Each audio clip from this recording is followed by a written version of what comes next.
Welcome back, hashtag Team Allblade, to another Super Shaves video with me on a beautiful day in August. And today, guys, we've got a treat. We've got celebrities here. We got royalty amongst us, all right? And we're not looking at me. Don't look at me here. We're talking about this boy right here. This W-2 1951, last year of the non-adjustable TTO Aristocrats, guys. Look at this. Look how nicely this opens. Look how beautiful it is. Can you just tell this was meant to be in film? It was meant to be on TV. At least that's what I was told. Guys, come on in. Today's going to be an awesome shave. We're doing a dome shave with the Aristocrat from 1951. Last year of this razor. Let's get it done. I'm so excited. And I've got a story for you because this guy right here, he's got a back history. At least that's what I was told. Today we're going to be using A&E Socal Hipster, guys, and this is a tribute to the going away.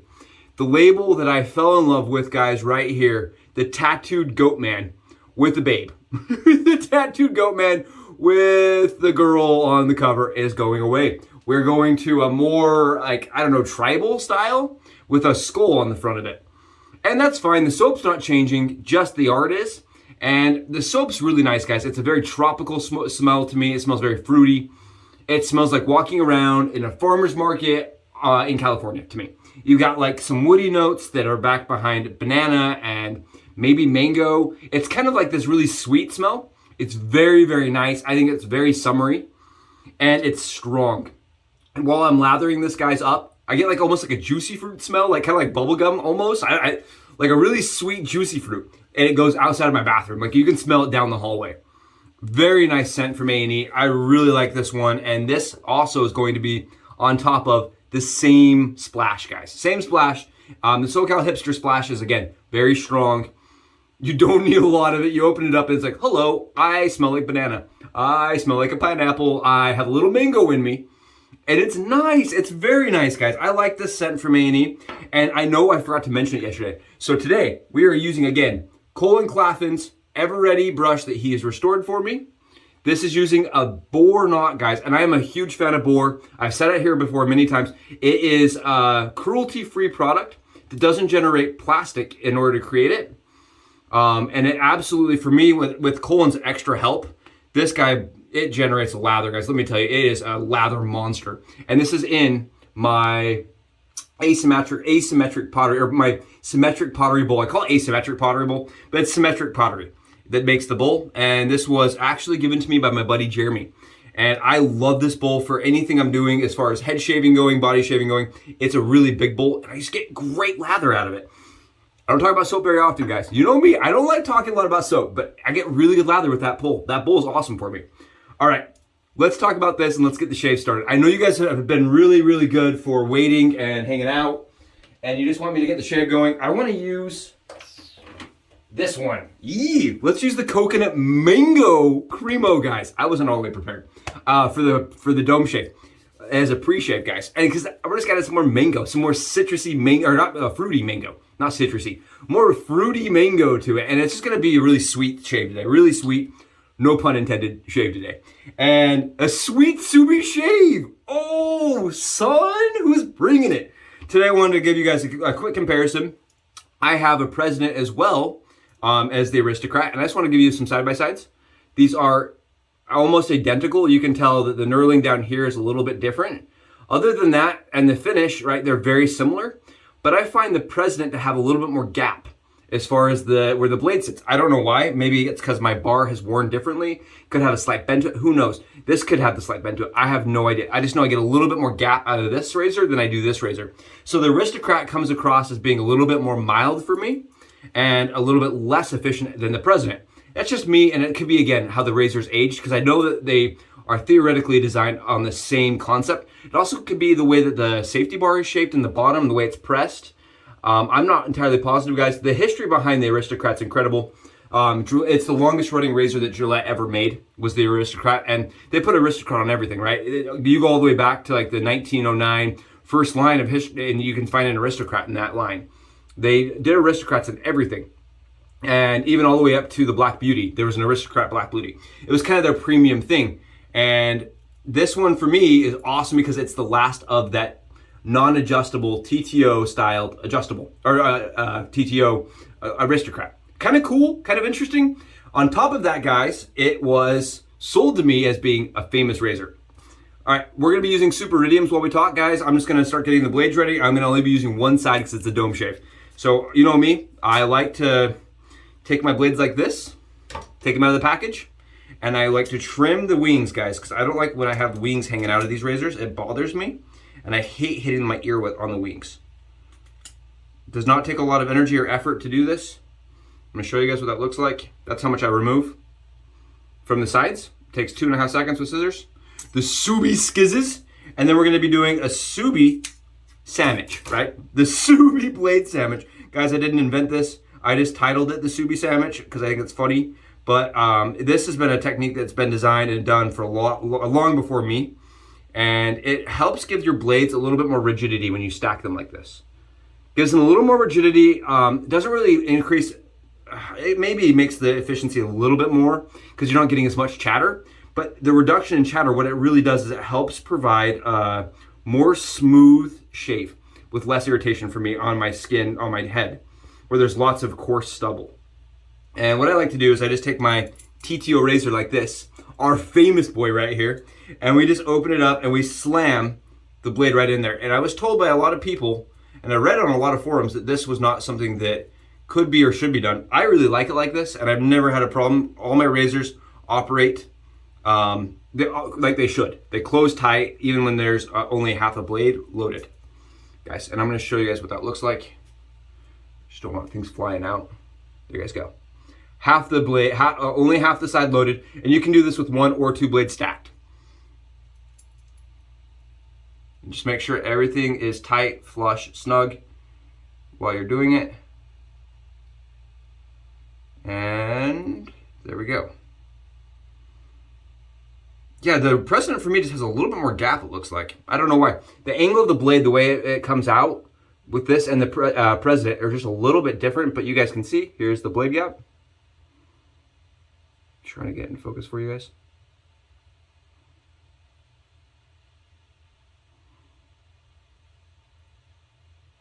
It's like my hands just shaking, man. They're like, yeah, we worked out yesterday. There you guys go. It's awesome. It doesn't have a ton of blade exposure, or exposure, but it has a decent amount of gap to it. Decent amount, and it provides a really smooth shave. I really like this razor. I've used it once on my body so far. Not a head shave though. So today's its voyage run as a head shaver. And guys, like I said, I was at this swap meet. I was walking through the swap meet. I saw this razor, and it was over in this area where this guy was selling props, movie props. I'm in Connecticut, so we sometimes get people from New York who do movies. And it looked like to me a dude that was trying to sell movie wear, or like, you know, things that have been in movies, and he was trying to like mark up higher prices on them, right? Because it's been in a movie or something like that. And I went up and I saw the Aristocrat, and I was like, that's sweet. I would like to buy that, but I don't want to pay your movie price. He's like, oh, dude, you can't use that. It was a movie prop that we used in some bathroom scenes. I'm like, what bathroom scenes did you use that? And he's like, well, I don't really know. You see all the stuff I have. I don't know exactly. I was like, are you sure? Are you giving me the horse here? Are you giving me the horse, good sir? Are you giving me a snow job, as my dad used to put it? Are you trying to sell this man snow? Is that what you're doing? And he's like, no, it's real. It was really in movies, and it was in a couple TV shows. And I can't tell you which ones, but it was in them. So I don't know, guys. Apparently this is a famous razor. It's had its time in the Starlight, and it's just coming out for another experience on YouTube, right? It's just gonna get some more YouTube experience in its resume. I thought it was great. I thought it was really funny that the guy couldn't tell me where it was from. But I mean, he was selling these like huge bins, guys. Bins of just items that could definitely have been like moved, like clothes that looked like they had been in movies. And he had barrels. He had these barrels, gigantic barrels. I'm like, what do you sell those for? He's like, you know, Indiana Jones, they need barrels. He's like, I get $2,000 a pop for these barrels. So apparently, I have no idea. He told me that this razor was in a collection and a bunch, all right? Not in a collection, I don't think that's a word. A collection and a bunch of different movies, guys, and TV shows. I have no idea. He couldn't tell me. I have no clue. But I was looking at it and I was like, I'd like to buy it. And he's like, well, $10. Can we do $10? And I was like, $10 is done, dude. $10 for the famous Aristocrat? Absolutely. And then I found out it was a W-2, and that was really cool because it's the last year. But yeah, kind of rad, kind of fun. This is the Super Iridium blades, guys. This, again, Super Iridium's very sharp blades. And we're going in for the head shave. And the Cremo was the choice. The Cremo Mango was the choice today for the pre-shave. And I love using Cremo as a pre-shave. It really does amazing things for my skin. I'll show you guys. Very smooth shave. Very smooth shave. Extremely, extremely comfortable on the skin. I find this, again, to be just a little less efficient than my President, but that could just be age. It could be wear. I'm not positive. This is a razor, though, that has seen enough use in its time, guys. Whatever that meant, right? Wherever that's been. It's had some brassing. Some of the coating has come off. And the gold on these guys, that's really common because they did the gold so thin. Right? These were not triple dipped or anything like that. These are very thinly golded. And so because of that, I'll need to have it replated. And I was kind of going back and forth on having this replated. But with it being the last year and everything, I think it's pretty cool. And it's famous. It makes you wonder about all the other razors you own, right? Tell me that doesn't make you sit there and like, oh, well, maybe another one of my razors had a history. Maybe it had a history. Maybe it was famous too, right? We always tell ourselves if we came back in the next life, right? If that's the thing, if we all come back, right? We all come back. I want to be the famous dude. I want to be a king. Sure, I'll be a king. That's cool with me. And this little razor, it's already had that life apparently. And maybe one of your razors had the similar, Starlight kind of experience. I thought it was funny. When he was telling me this, guys, I was just dying on the inside. I was just like trying so hard not to laugh because it was just so funny. Oh, it's famous. Oh no, I can't tell you why it's famous or where it's famous from. It's famous. I came home and told my wife that story and she looked at me like he had sold me a pile of beans that we're going to build this magic tree stock, guys. She's like, I don't know if I trust this man that was telling you these things. You sold our cow and you bought beans. And I'm like, yeah, honey, but they're famous beans. It's going to make this famous thing for me. She's like, I don't know if I believe this man. It was cool. He had, there was this massive swap meet, and he had, 8 booths. He had legitimately, 8 or 9 booths of just stuff. And that's why when I was like, what's the story on this? He's like, really? You see all the stuff I have? I don't know. It's been in things. I have no idea. So maybe, who knows? Kind of cool, though. Kind of a cool experience. This is across the grain, guys, for me. And it's a really nice shaver.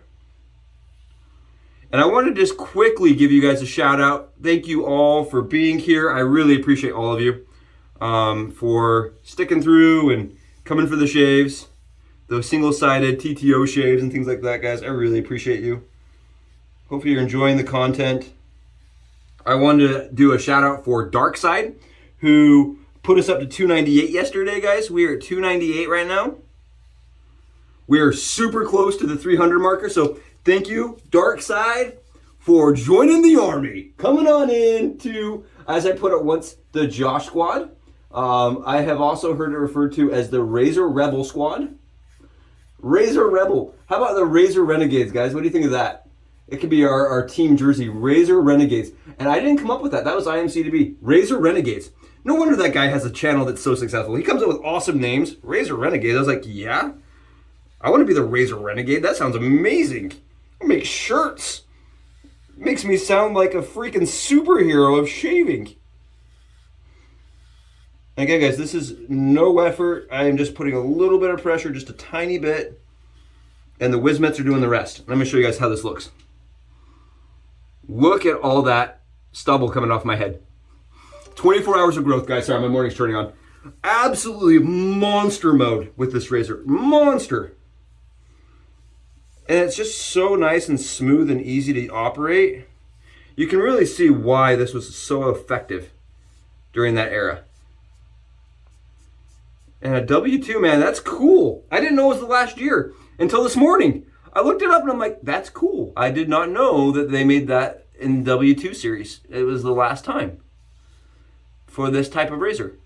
That's rad to me. Because my president was Z, I thought it went later, but it didn't. Really cool, really cool, really good shaver. And I do prefer this razor, guys, personally, with some sharper blades. I had tried it, like I said, with my body shave using the Gillette Perma-Sharps, and I found them to be just maybe a titch under efficient. Just barely. Because of the amount of blade exposure and gap on this razor.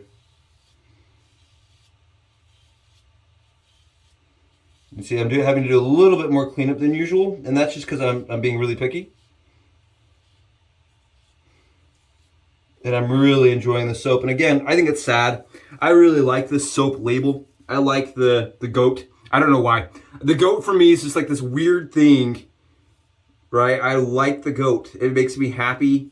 I think it's a fun scent. I think it's a very youthful scent. It's like this fruity smell to it. I don't know. It's fun. It doesn't scream cologne to me, and it's one that my wife will actually use. I think it's kind of more of a dual scent. I don't think it's super gendered either way. Like, I feel like some scents from A&E are gendered. I don't feel like this one's very gendered. And I'm trailing my razor right now, guys, with my other hand, which is part of the reason I like to only use half the blade. I will do this the entire time on the back of my head. I just trail that razor with my finger. And in the past, I actually caught my razor, or I caught my finger with the backside. So this single-sided technique works really good for me for a head shave. Anybody that's having problems with their head shaves with the DE razor, I highly recommend trying it this way. Body shavers are the same way. If you're having problems getting into some of the crevices because both sides are too big, just load a single side. And I'm telling you, it's a little bit easier for getting it like into places like your armpit. As weird as that sounds, putting a DE blade, I've actually had to catch the backside of my arm with both sides. But since I switched to the one side, I've never had a problem, guys, at all, ever, on it catching, because there's no blade to catch. Oh, great shave, guys. That's it. That is how we do it in this house. Nice, fast, easy head shave. Marginal amounts of cleanup. Just making sure that it is going to be perfect for today. And this is such an easy, I have, like I said, the surgical scars in the back of my head, and it's such an easy razor just to manipulate and get over those scars and bumps and surface areas. Moles, like the moles I have on my head, things like that. Super easy to maneuver around using the Aristocrat. It's a smooth shave. Smooth shave, an absolute BBS machine, and it will leave you with no irritation because it doesn't have a ton of exposure. And so you're not getting a ton of chatter. I really relate a lot of the irritation people receive for two things. It's going to be your, going over a surface a lot of times, or tons of chatter. I think those two things are the main culprits. Personally, that's my opinion, but that's my personal opinion. That's really what causes people irritation, is overshaving, right? With like maybe not as good a lather, things like that, guys. We were going over that surface, and oh man, the worst irritation I've ever had was due to chatter. As soon as I double stacked and removed some of that chatter, it became a better shaver. So for me, those are the two culprits in my shaves. And this razor doesn't really have either of those problems. It's efficient enough I don't have to overshave or go over an area a lot of times. And it's doesn't have a ton of exposure. So it's a great shave, guys. Absolutely phenomenal shaver.